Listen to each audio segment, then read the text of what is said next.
This little guy symbolizes one big economic weakness of the European Union. With 27 member states, the EU is one of the largest economies in the world. But over the past decades, its share of global GDP has shrunk in comparison to that of the US and China.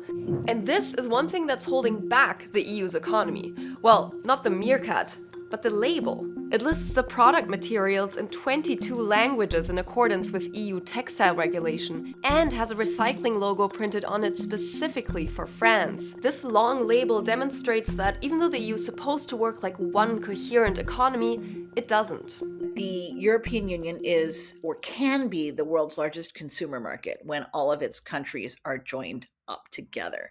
When there are things that make it smaller, we call that fragmentation. So, for example, if you have language labeling requirements, you're not able to sell something equally in all the countries, but only the countries where you've labeled it in the proper languages. According to the IMF, these so-called invisible barriers to trade within the EU hurt its economy as much as a 44% tariff, because they make it more expensive and time-consuming for companies to expand to other European markets, especially for startups.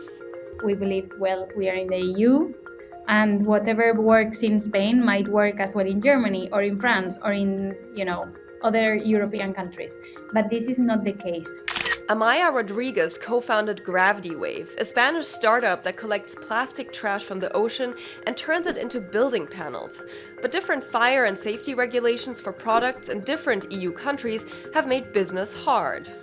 So it's a lot of researching, putting people and resources and money to open a market that you would say, okay, we are neighbors, right? It must be easier than going to Japan or to China, but still is a new market. The EU is trying to reduce these so-called invisible barriers, for example, by creating a common recycling label, which will go into force in 2028. But ditching the paperwork isn't a decision the EU can make on its own. The catch is, for these to move forward, three things have to happen. First, it has to be agreed at the European Union level. Then it has to be adapted into country-level law. And then the countries have to be willing to enforce it in some way or apply it in some way.